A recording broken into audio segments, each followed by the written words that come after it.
Hey guys, it's December 17th, which means it's the International Day to Stop Violence Against Sex Workers. So we're going to talk about that today.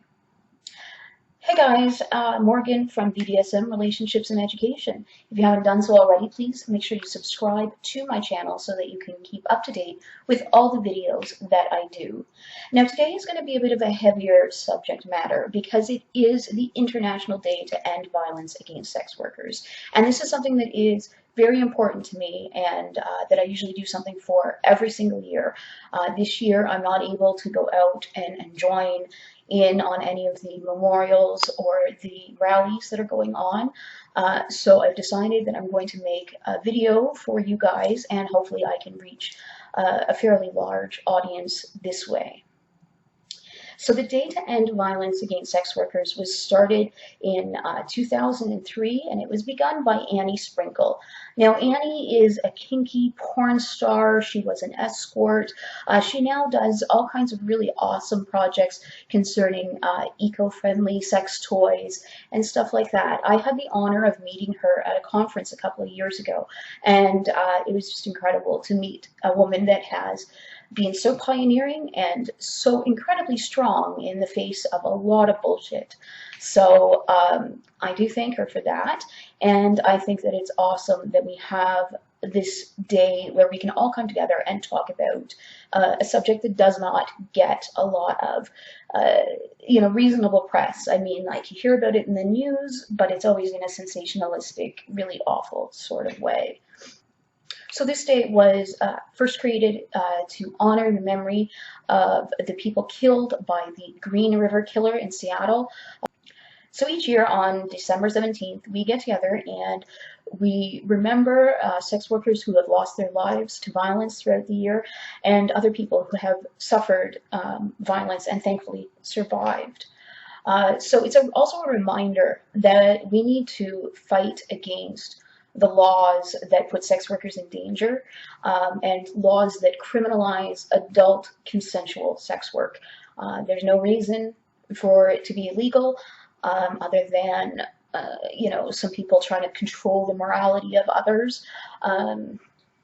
So while most pro doms don't typically do full service work or have sexual contact with their clients, we are still criminalized under the same laws, the same anti-sex work laws, and we suffer the same type of stigma, perhaps not to the same degree, but we do suffer that as well.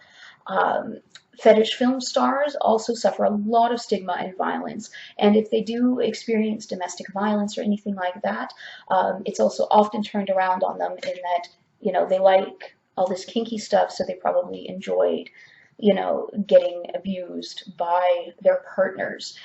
So it can be a real problem, and the stigma is a lot of what contributes to the negative consequences that sex workers face. So, now, I do believe that because pro doms are typically a little more, privileged in the sex work world, that we need to have a very strong voice against anti-sex work laws. We don't suffer the same types of stigma and the same rates of violence that, for instance, a street-based worker would face. And so because of that, we are generally able to stand up and make our voices heard a little more. And I think that we owe it to the other people that are suffering more violence that we, stand up and try to do our best to fight against these things. So as you guys probably know, I am Canadian, and we took it right to the Supreme Court a couple of years ago. The fight itself lasted 6 years, and a couple of sex workers had come forward and initiated a constitutional challenge, and I joined in a couple of years after the initial thing had started, and I was there for the last couple of years. I went to the Supreme Court, I wrote testimony for the Senate, I did all kinds of stuff like that in order to try to fight against the prostitution laws that were on the books in Canada. Now, the Supreme Court sided with us and found that the laws themselves were a good deal of causing a good deal of the stigma and causing a good deal of the violence against sex workers. Unfortunately, we had a conservative government in power at that point in time, and they felt that they knew better than all of the experts and the sex workers who were telling them about our lived experiences, and they decided to criminalize the clients of sex workers. So this is the first time that any aspect like this of sex work directly has been criminalized in Canada. It used to just sort of be that solicitation and communicating and that sort of thing was criminalized, but this is the first time that either the sex workers or the clients were directly criminalized. Now, this hasn't helped at all. In fact, I see more violence, not personally, but through people that I know. I just got a warning sheet, a bad date sheet from a sex worker organization that I'm a member of, and the violence that was listed that's happening to workers in Toronto is unbelievable. So yeah, it's really a problem, and this law has not helped at all. So just for the record, it's known as the Nordic model, and I'm telling you right now that it does not work. It does not help. People are still working, there's still sex work going on, but they're still suffering the same, if not more, violence because of these laws. So what we need you guys out there to do is to stand in solidarity with sex workers. And I mean sex workers of any kind. You can't pick and choose. You can't say that, well, I mean, pro doms are a little more palatable because we don't do full service work, but a different type of sex worker is not worthy of, I don't know, human rights? No, that just doesn't work. So you need to stand up and stand with all of us. You can help us by voting for people who will decriminalize sex work, people that will help sex workers. You can also donate money, clothing, makeup, whatever you can to different sex worker organizations. I know that there's a lot of them. I'm going to list some of the Canadian ones that I'm aware of and a couple of the American ones as well if you want to make a donation. I doubt that they'll be tax deductible because governments don't like to grant tax-exempt status to sex workers because we're one of the groups that it's still okay to discriminate against.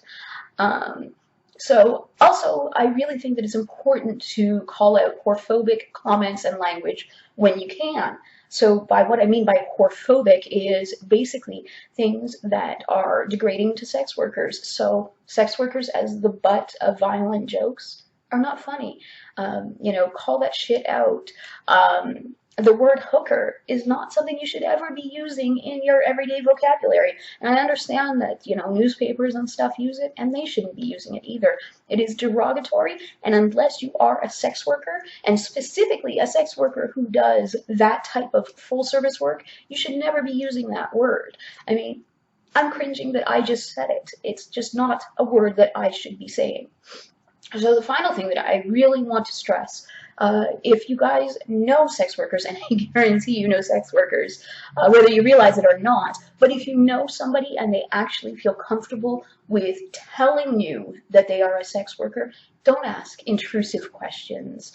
And if you are the client of a sex worker, again, don't ask those intrusive questions. Like, don't sit there and say, no, but really, what's your real name? Because, a sex worker isn't going to tell you. It's none of your business. We have fake names sometimes to protect ourselves so that we don't get stalked and have people show up at our homes or other work or whatever and cause scenes. So just don't ask intrusive questions. It's rude. It's awful. Allow the sex worker to volunteer information, and they will tell you what they feel comfortable sharing. Today and throughout the year, you can definitely attend Vigil. You can learn more about the issues that sex workers in your area face. And again, there will be links below to different sex worker organizations. I think it's really important that you learn about sex workers by listening to sex workers. There's a lot of people out there who are more than happy to tell you all about our lives, but have no lived experience in sex work. So listen to us. These are our experiences. So, and you know, we can explain them to you better than somebody who's never done this type of work before. And so finally, to all of my fellow sex workers out there, you guys are amazing. Stay strong. I love you. And I will see you guys in the next video.